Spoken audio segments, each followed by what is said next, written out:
Graça e paz, meus irmãos, sejam bem-vindos a mais uma Escola Bíblica Dominical.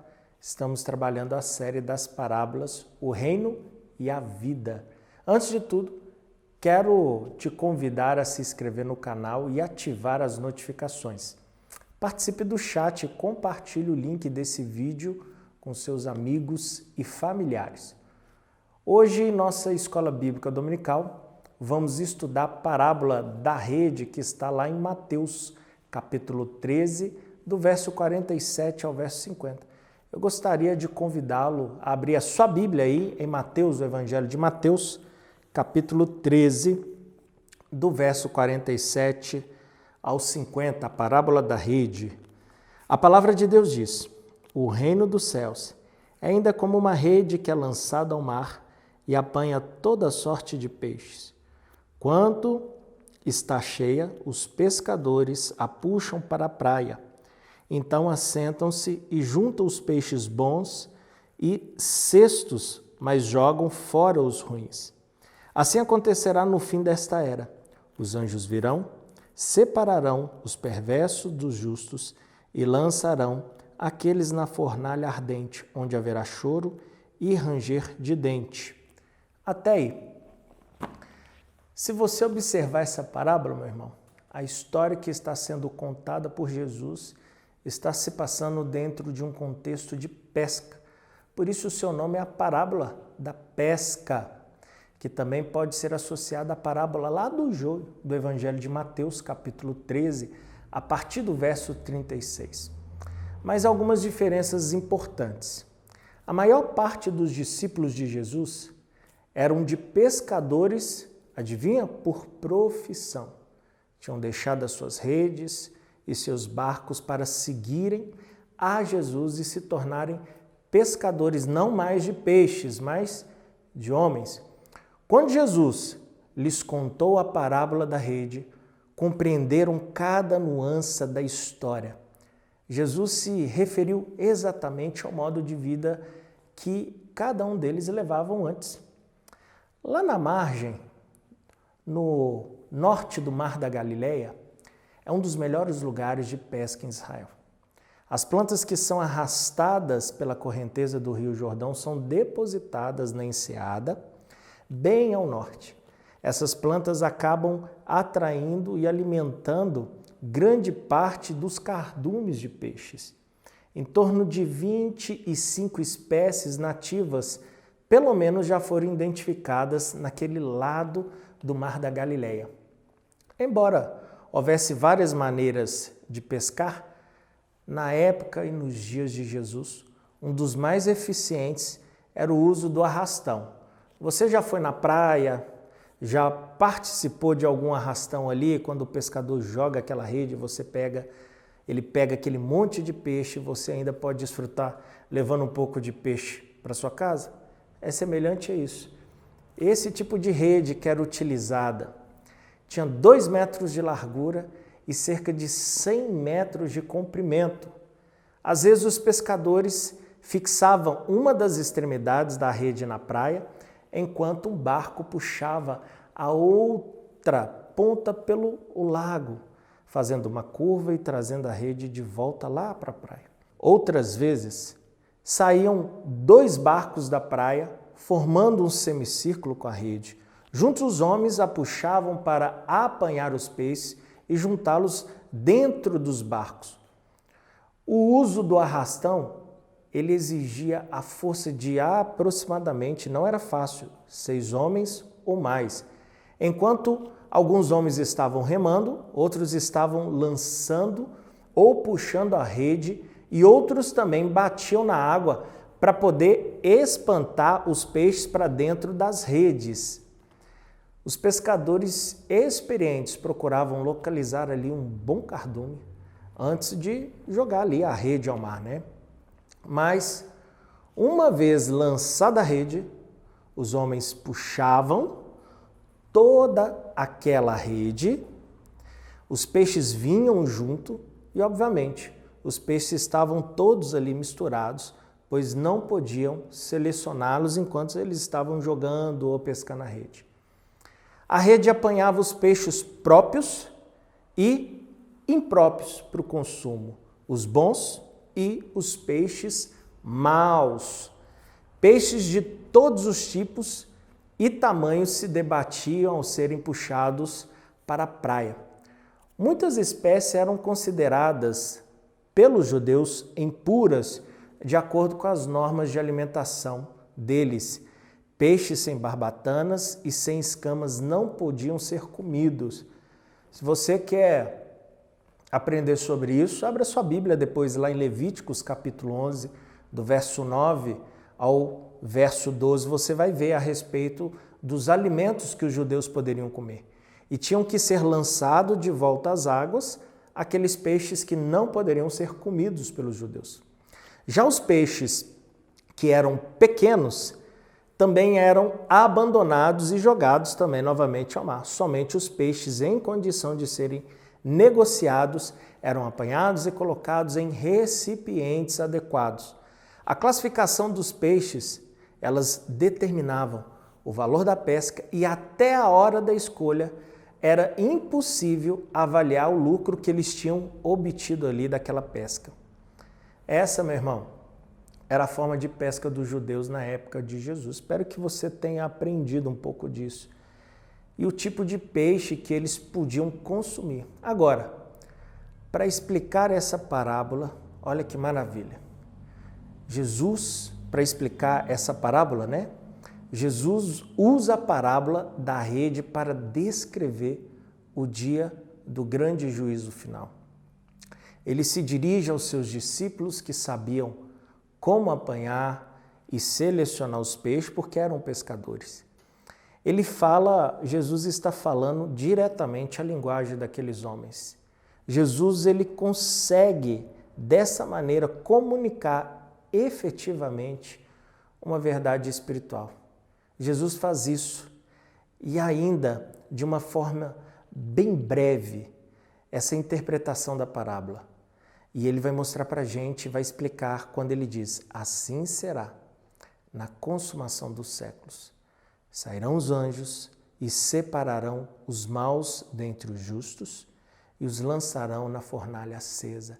Ali haverá choro e ranger de dente, conforme no Evangelho de Mateus, capítulo 13, do verso 40 ao verso 50, do verso 49 ao verso 50 que nós já lemos.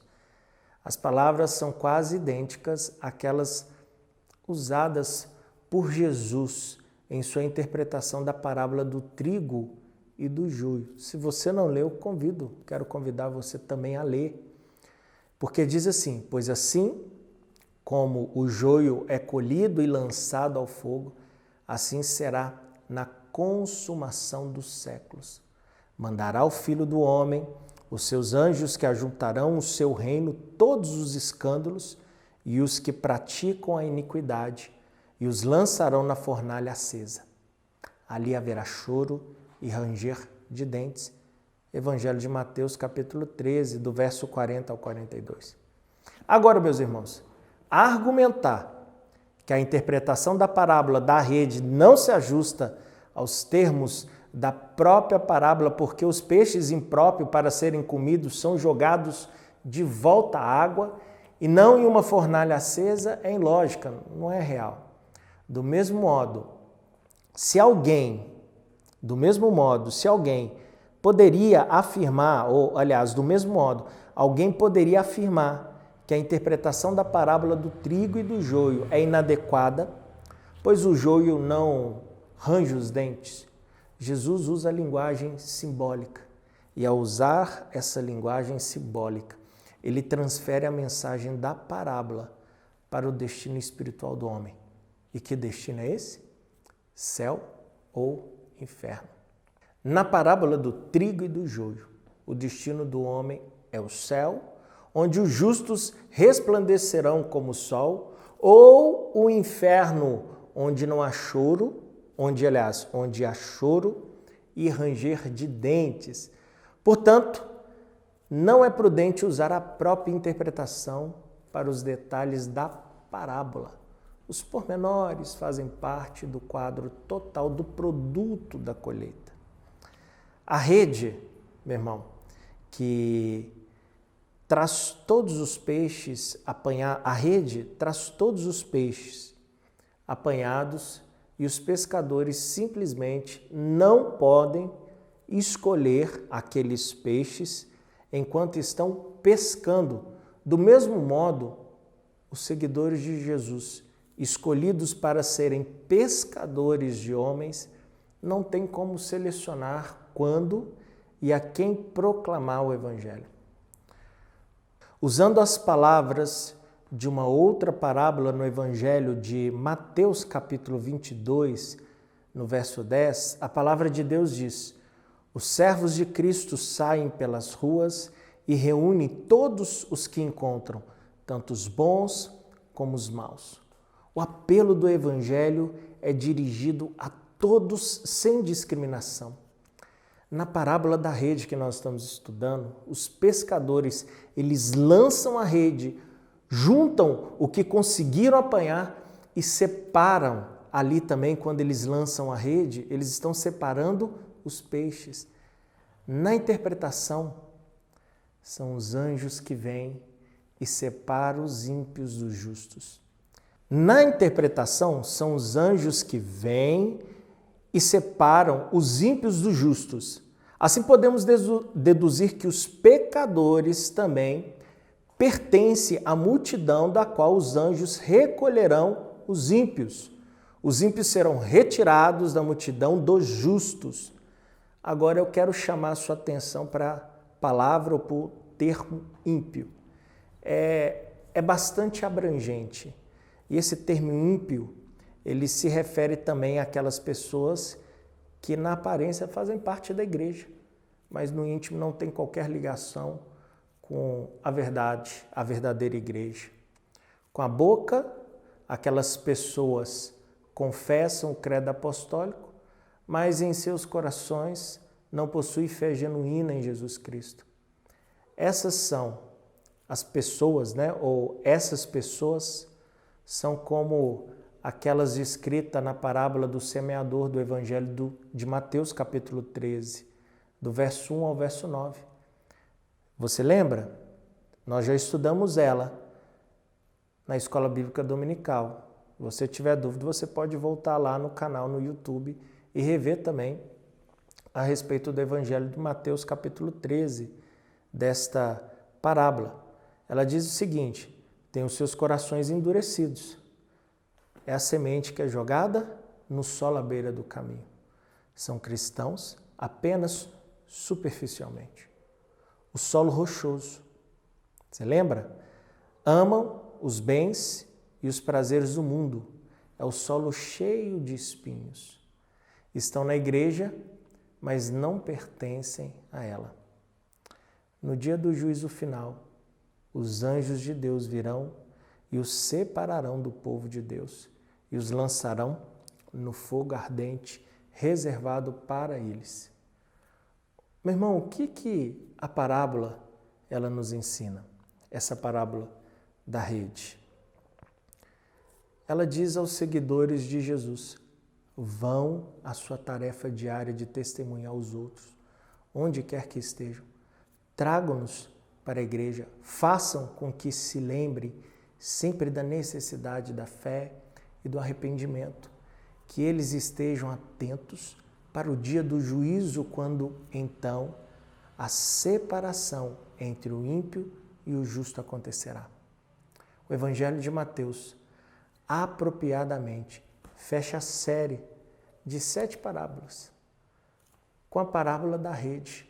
Essa última parábola lembra, uma vez mais, o dia dos dias, quando se dará o juízo final. O escritor da Epístola aos Hebreus resume sucintamente em Hebreus capítulo 9, do verso 27 ao 28.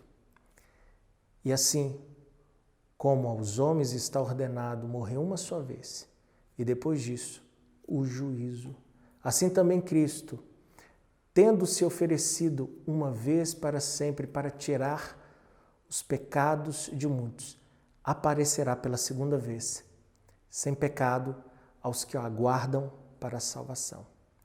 Que Deus te abençoe através desse estudo, através dessa parábola da rede, e que você possa lançar a sua rede na sua família, nos seus amigos, não importa se ele é ímpio, se ele é salvo, porque você não sabe disso, meu irmão.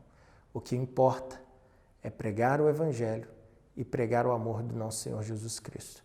Que Deus te abençoe nesse domingo e espero você no culto às 18 horas para que junto nós possamos celebrar, nós possamos adorar este Deus.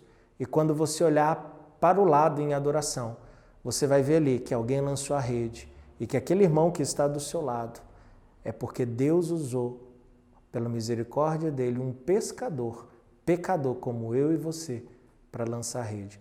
E se hoje você está me ouvindo, ou se você vai participar desse culto, entenda que alguém algum dia lançou a rede em você, começando com Jesus e depois através da vida de algum irmão. E o nosso Senhor também nos ensina que nós venhamos fazer o mesmo enquanto Ele não voltar. Que Deus te abençoe. Fica na paz, meu irmão.